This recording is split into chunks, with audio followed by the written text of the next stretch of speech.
Kunjungan ini harus menjadi bom waktu dari kemarin speech Pak Prabowo di PBB. Kita tuh harus yakin betul Indonesia ini hadir di Mesir ini, atau presiden ini hadir di Mesir untuk apa? Jadi menurut saya harus bawa gebrakan. Kalau Indonesia mau bikin gebrakan jangan nanggung, tetapi juga udah harus hitung betul apa resiko yang akan dibuat oleh Israel. Artinya saya balik nih, kalau saya mau menyerang, kalau saya semut, saya mau menyerang gajah, saya siap nggak? Saya anytime sudah bisa jadi semut yang bisa berubah bentuk gitu. Karena gini, jangan sampai ini kita ngotot tapi backfiring ke kita. Prof, kalau kita lihat kan ada beberapa kesepakatan 20 poin gitu. Nah, salah satunya adalah melucuti senjata Hamas dan tidak melibatkan Hamas dalam transisi pemerintahan di Gaza. Lalu kalau tadi sebelum Prof Kon itu ada Prof Hikmah tadi juga menyampaikan ada kemungkinan gangguan-gangguan yang membuat kesepakatan ini tidak bisa dilaksanakan, misalnya militer Israel nekat tetap nyerang seperti itu. Nah, kalau menurut Prof Koni sendiri apa mungkin Prof dua pihak ini mau gitu akur gitu untuk melepaskan kekuatannya, menahan diri gitu, Prof Koni? Saya boleh jawabnya lebih dalam dan keluar dari pakem-pakem yang terus-terusan kalau saya lihat narasi ini dibangun gitu ya. Boleh nggak?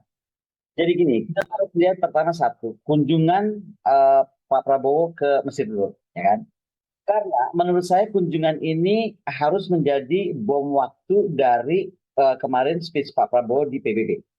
Yang kemudian membawa poster-poster beliau tuh di Israel diangkat bersama-sama Netanyahu lah, seolah-olah ya Indonesia itu adalah negara yang walaupun mendukung Palestina tapi concern terhadap Israel, which is a very good point menurut aku. Nah, jadi intinya adalah kita tuh harus yakin betul Indonesia ini hadir di Mesir ini, atau presiden ini hadir di Mesir untuk apa? Jadi menurut saya harus bawa gebrakan. Udah selesaikanlah narasi dua state solution itu tuh terlalu, mohon maaf ya, kita be realistik aja lah. Dari tahun 33 coba.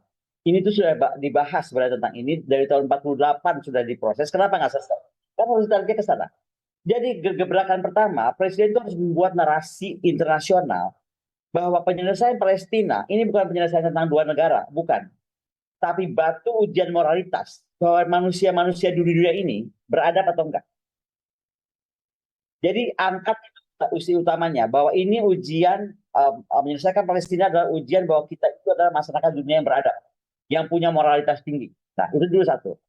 Dengan itu, maka presiden bisa mendorong, apa Indonesia, kita sebutnya Indonesia ya, Indonesia itu bisa mendorong bahwa kita bisa melahirkan Muhammad Accord. Kemarin Presiden Trump, apapun orang bilang tentang dia, ya kan, dia pada pemerintahan pertama sudah berhasil melahirkan Abraham Accord, which is a very good step, never happened before. Nah, sekarang kalau Indonesia mau serius, maka Presiden mesti bikin langkah konkret. Gitu. Langkah konkretnya apa? Ya udah, dorong Indonesia mendorong Muhammad Accord. Apa itu Muhammad Accord? Satu, itu harus bisa mengungkap ada faktor historis yang selalu ditutupi oleh kolonialisme. Kita bicara soal perang ini, saya udah ribuan kali saya ngomong kalau bicara soal itu, bicara dulu dong siapa yang bikin gara-gara di Timur Tengah. Hanya dua negara, dan dua negara ini kok anteng-anteng aja. Satu Prancis, satu Inggris. Oke? Jadi bisa tentang mengungkap akar sejarah. Kedua, presiden itu harus mendorong di Mesir ini bagaimana memaksa Inggris dan Prancis ikut menjadi penanggung jawab utama. Kita ini kan yang dirahasi dibangun, oh sudah banyak negara mengakui, oh sudah 130 negara mendorong. Oh, udah lebih dari 130 negara mendorong. Lalu lupakan itu dulu. Tahan dorong seluruh dunia ini mendorong juga. Kalau yang bikin gara-gara itu dua negara nggak ikutan, nggak ikut berbicara, nggak ikut bertanggung jawab, nggak akan selesai. Karena akar masalahnya di mereka, kan? Yang ketiga, bagaimana juga menciptakan solusi yang harus secara politik adil dan juga garansi internasionalnya bisa terwujud. Jangan sampai nih kayak tadi kan, kita udah bicara, mungkin saya yakin Prof Hikmah sudah cerita panjang kali lebar bagaimana kendala dan apa. Nah, bagaimana solusi politik untuk kita itu punya garansi internasional. Yang keempat, nah ini bagaimana juga menutup masalah terbesar ini kan ada jurang ekonomi. Dan jurang ekonomi ini melanggengkan politik. Kita tahu lah banyak pemain-pemain kan di dalam internal mereka, ya kan? Nah, yang keenam, bagaimana sekarang kita tuh harus mampu, Indonesia nih ya, mampu meneriakan lagi ke dunia bahwa masalah Palestina ini cuma satu masalah utamanya di PBB. Hak veto Amerika Serikat itu nggak bisa ada yang ganggu, ya kan? Sekarang gini, semua negara, termasuk Rusia udah dukung misalnya, ya kan? Negara-negara punya hak veto. Tapi kan Amerika selalu menolak, dan dia itu menolak dengan asumsi bahwa perdebatan status negara ini terkait dengan wilayah dan pemerintahan. Itu aja saya bolak-balik. Nah, jadi saya harus tarik ke konvensi Montevideo. Konvensi Montevideo itu adalah konvensi politik, gitu kan, yang melahirkan bagaimana negara itu Konvensi Montevideo itu adalah bagaimana negara dunia itu berbicara tentang negara. Ini konvensi adalah tentang hak kewajiban negara tahun 33. Ingat ya, saya ingatkan tahun 33 artinya berapa ratus tahun lalu. Kok kita boleh bilang berapa ratus tahun lalu. Jadi, ini ada 4 kualifikasi negara menurut Montevideo nih ya. 1, penduduknya tetap. Palestina punya nggak? Nah, wilayah yang ditentukan, ada nggak define teritorinya? Ada. Debatable. Ada tapi debatable, ya kan? Betul. Terus pemerintahan punya nggak? Nah, kapasitas menjalin hubungan dengan negara lain, dia bisa kemana-mana, punya embassy, ada nggak? Ada. Di Indonesia juga ada. Nah, jadi 4 kualifikasi itu ada kan, betul? Betul. Pertanyaannya, kenapa Montevideo tidak bisa melahirkan Palestina sebagai negara merdeka? Indonesia harus hati-hati. Ini saya mau ingatkan nih Presiden untuk hati-hati juga nih. Kita boleh dorong Palestina, tapi 4 kualifikasi itu juga dimiliki Papua. Jangan sampai kita sekarang di dunia bila bilang Palestina merdeka, mengangkat apapun juga alasan dunia internasional tentang hak negara, bagaimana kebiasaan internasional atau customer law, tapi kita sendiri akan terbentur gitu. Bukan cuma Indonesia. Nah, ini saya juga mesti ngomong. Karena bukan cuma Indonesia yang punya masalah separatis. Spanyol punya, beberapa negara dunia ini punya, termasuk juga mungkin salah satunya juga isu Palestina lagi, Ukraina juga sedikit banyak kalau mau ditarik bisa ke sana urusannya. Kalau ya, tapi sekali lagi saya mau bilang bahwa yang punya masalah separatism bukan punya Papua. Ada negara-negara Eropa juga punya. Which is apa artinya? Itu semua orang membuat gamang kalau dia bikin, dia akan backfire ke dia. Nah, ini yang saya bilang, kalau Indonesia mau bikin gebrakan, jangan nanggung, tetapi juga udah harus hitung betul apa resiko yang akan dibuat oleh Israel. Dan Israel, ketika saya ngomong Israel, dia nggak sendiri. Kita tahu siapa yang belakang Israel, ya. Itu juga akan menghajar kita kalau kita terlalu kuat. Artinya saya balik nih, kalau saya mau menyerang, kalau saya semut, saya mau menyerang gajah, saya siap nggak? Saya anytime sudah bisa jadi semut yang bisa berubah bentuk gitu. Nah, Indonesia ini sekarang boleh teriak apa aja lah. Mau gaya-gayaan apa di panggung internasional, siap nggak? Gitu loh. Karena gini, jangan sampai ini kita ngotot tapi backfiring ke kita. Tadi saya udah bilang kan, Presiden udah bikin gerakan hebat di PBB. Tapi tadi ada beberapa hak yang mesti dibahas oleh Presiden, yaitu bagaimana tadi kampanyenya narasi bahwa ini adalah moralitas dunia loh. Nah, kembali kalau moralitas dunia, kita bicara apa nanti kalau tiba-tiba Papua di Oxford bilang lagi Indonesia punya moral nggak lu? Ngomong-ngomongin Palestina, apa yang lu bikin di Papua? Ini yang mesti kita hati-hati. Ya kan? Tadi Prof sampaikan siap tidak begitu ya kalau semut mengganggu gajah begitu. Dalam arti ini siap secara apa nih, Prof? Siap secara lahir batin dunia akhirat. Ini saya mau bilangnya begini. Kenapa? Negara-negara yang maha kuasa aja, kita bilangnya maha kuasa ya. Setelah Amerika ini kan banyak negara powerful nih. Ada Cina, ada Rusia nih, negara yang saya sedang kunjungi, negara nomor 3 atau nomor 4 dunia sekarang. Oke? Ada Cina yang nomor 2 atau nomor 1 dunia. Itu aja kita bertanya. Yang duitnya nggak ada limitnya, militernya juga gigantic, industri pertahanannya heboh banget. Di sini semuanya juga bikin sendiri, ya kan? Cina bikin hal-hal yang belum dibikin Amerika, kalau saya boleh bilang begitu, ya kan? Itu aja nggak cukup kuat mendudukan 2 negara yang saya bilang gara-gara tadi, dan juga mendobrak beberapa hal yang saya sampaikan di atas. Contoh, apakah sanggup kita membelah fragmentasi Arab dan dunia internasional? Coba, negara nomor 2, 3, dan 4 dunia aja belum sanggup. Nah, kalau tadi saya bilang, kesiapan itu sanggup nggak? Begitu ada reaksi itu macam-macam ya. Reaksi militer, reaksi non-militer, reaksi intelijen terbuka, reaksi intelijen tertutup, reaksi human intelligence yang susah banget dibaca. Anggaplah kita punya alat-alat canggih. Tapi apakah kita bisa menembus humannya Israel? Menembus humannya Amerika dan kawan-kawan yang nggak happy dengan Israel didorong dipojokkan dengan ini. Saya kalau bicara ini selalu dituduh saya pro Israel. Yang saya mau bilang kita harus realistis gitu. Karena nggak mungkin kita itu cuma bawa-bawa carrot tanpa stick. Nggak mungkin kita bawa-bawa stick tanpa carrot, kan begitu. Yang sekarang dibawa oleh Presiden Prabowo yang di PBB yang lalu yang kemudian mendapat tepuk tangan di Israel adalah beliau membawa carrot. gitu loh. Jadi gini loh, oke lu pikirin Palestina tapi jangan salah, Israel juga banyak orang loh. Lu jangan bilang Palestina tapi Israel juga lu hajar hak asasi orang-orang Islam untuk hidup. Itu yang menarik dari Presiden Prabowo kemarin sehingga diangkat dunia internasional. Nah sekarang gebrakannya tadi yang saya bilang, bikin lagi gebrakan berikutnya. Jadi bicara tentang moralitas, ujian moralitas peradaban. Ini manusia nih punya berdemokrasi lah, bersosialisme lah, berliberalisme, this and that yang kita setiap kali dengar sampai udah budek. Pertanyaannya, apakah kita menjadikan negara dunia ini bermoral? Tidak. Kenapa tidak bermoral? Palestina ini dari urusan 48 sampai sekarang nggak beres-beres. Nah itu loh. Nah sekarang kita bicara sejarah. Kalau memang Pak Prabowo mau bicara tentang mengapa misalnya sejarah nih pasca Montevideo. Kenapa setelah Montevideo tadi yang saya bilang deskripsinya empat itu sudah dimiliki Palestina, kita nggak bisa membuat mereka merdeka. Yaitu kita harus menyelesaikan Indonesia buat Montevideo poin 2. Satu apa? Politik veto itu harus dibenerin. Arsitektur PBB itu nggak benar. Nah, Pak Prabowo atau Indonesia harus hadir seperti era Bung Karno. Hanya Bung Karno yang bisa menggebrak dunia dengan kata-kata tentang itu dan kemudian melahirkan non-alignment movement. Nomor 2, kekhawatiran tentang dominan separatis. Nah, tadi kan saya udah bilang ya, hati-hati. Tahu nggak menurut saya nih, kalau sampai ini terjadi, yang akan bubar lagi nya, akan jadi rame kalau kita Palestina kita main tutup mata nih, kasih aja lah Montevideo gitu kan. Nah, ingat ya. Kurdistan bisa pecah, Catalonia Spanyol bisa pecah, Skotlandia bisa pecah lagi. Ingat Scotland itu panjang loh sejarahnya sama Inggris. Kashmir bisa pecah lagi, Papua udah pasti. Sahara Barat, Taiwan, itu semua bisa pakai Montevideo sama seperti Palestina. Siap nggak? Jadi ini Palestina kita padamin dengan Montevideo. Lahirlah Kurdistan, Catalonia, berapa tadi saya sebut lupa, 7 atau 8. Nah, artinya itu kenapa anggota internasional ini juga hati-hati karena ini akan menurut aku ya, sekarang siapa penguasa di Kurdistan, penguasa di Catalonia, penguasa di Skotlandia dan Inggris, penguasa di Kashmir, nggak tahu Indonesia mikir atau enggak ya tentang Papua, penguasa tentang Taiwan atau Sahara Barat itu akan mikir loh, sebenarnya kalau gue bikinnya ke Palestina ini kena ke gue. Itu yang membuat akhirnya kita kayak double standar.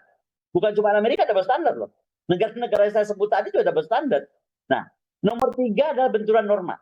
Sekarang kita bicara ini ya, bagaimana tentang integritas, ya kan, atau self determination, itu kan prinsip-prinsip hukum internasional dari tahun 70 ya, itu menurut saya ada 2 norma bertabrakan.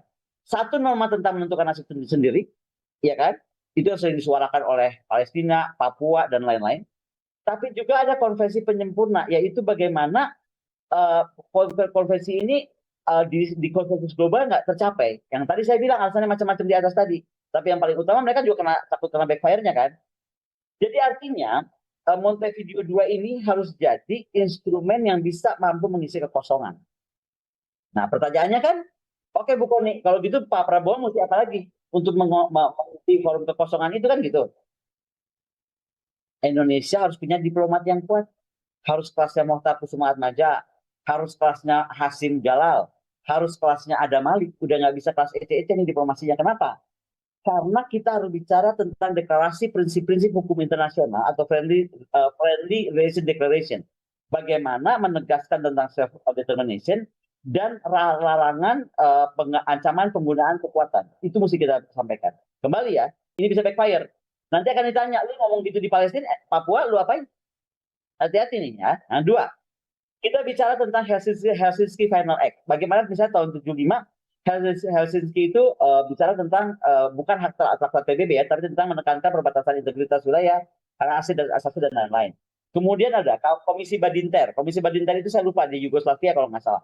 Jadi kita mesti lihat ke sejarah dan kita jadi tahu kenapa status-status ini atau kemajuan-kemajuan dicapai kita nggak capai. Sehingga kemudian kita punya banyak kriteria mengajukan hal-hal baru yang jadi nggak muter aja di situ. Kayaknya solusi 2 negara is everything. Enggak. Banyak hal yang bisa dibangun selain solusi 2 negara gitu loh.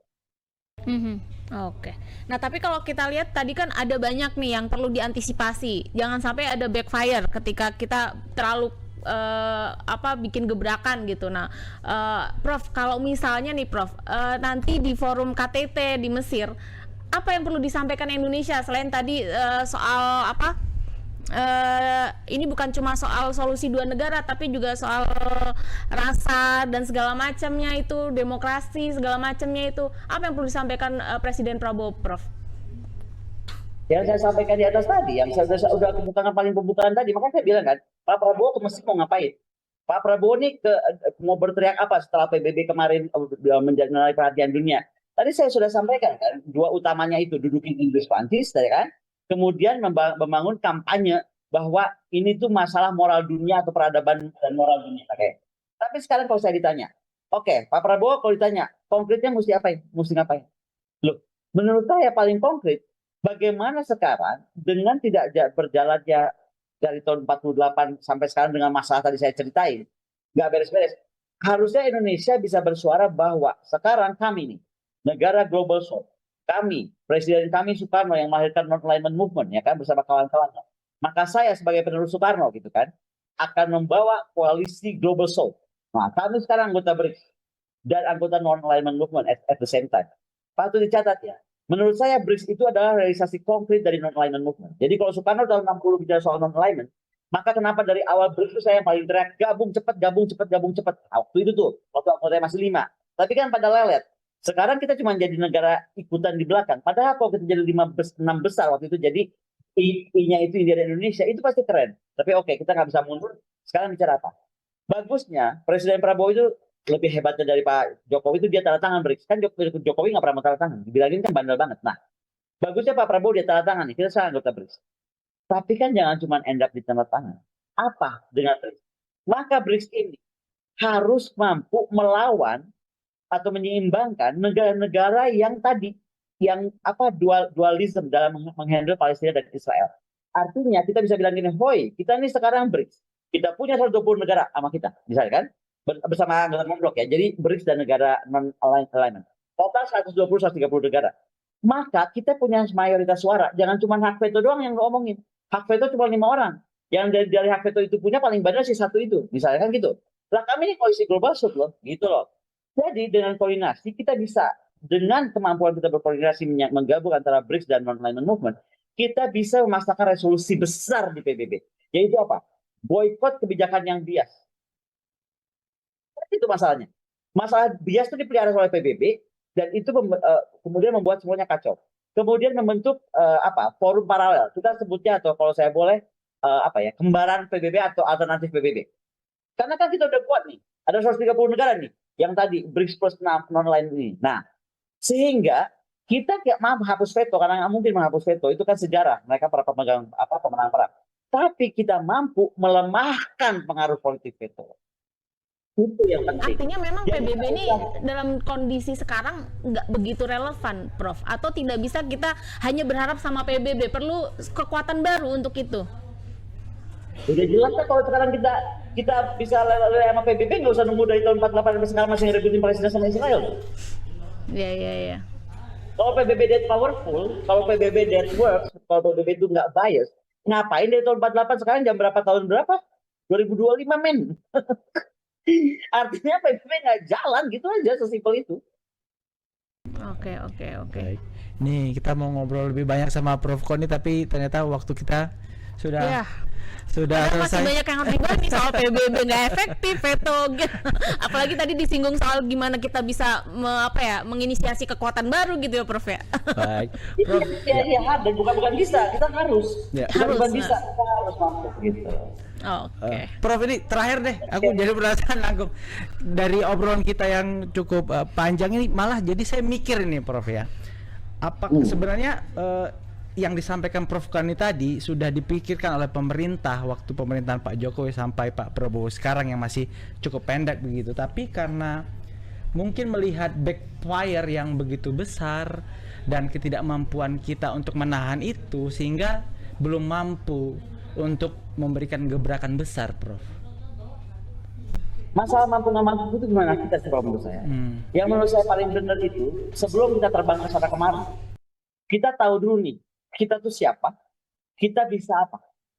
Lalu apa yang bikin kita berbeda dengan misalnya tadi, bagaimanapun saya angkat topi sama Trump. Trump itu dianggap gila sama dunia, tapi dia melakukan Abraham Accord, itu penting banget. Nah, sekarang apakah kita gitu, kita ukur, oh ini ya kehebatan Trump. Lalu apa kekurangan PBB? Tadi kita udah gambarkan. Lalu apa kendala spillover ke kita kalau kita dorong terus itu?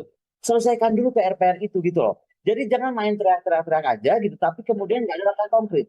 Nah, kalau terakhir saya ditanya, apa yang mesti dibikin agar ini bisa terdorong? Duduk bareng. Jangan cuma sama Israel sama Palestina. Duduk sama Kurdistan, sama Catalonia, sama Skotlandia, sama Kashmir, sama apa tadi? Taiwan ya, saya sebut Taiwan. Duduknya sama negara-negara itu semua, ngobrol nih, gimana ya kita pening nih. Kalau kita dorong nih Palestina, nanti kita kena. Nah, gimana nih kita beresin ini? Lalu kita pakai siapa nih? Gitu kan? Apa sepakat nama gue nih? Kita pakai BRICS dan Non-Alignment Movement. Nah, kayak gitu-gitu loh. Jadi di sini juga kita udah kuat. Gitu. Karena mau nggak mau, suka nggak suka, Israel itu very powerful. Kalau dia negara lemah, dari kemarin dari 48 dia sudah bubar 49-nya.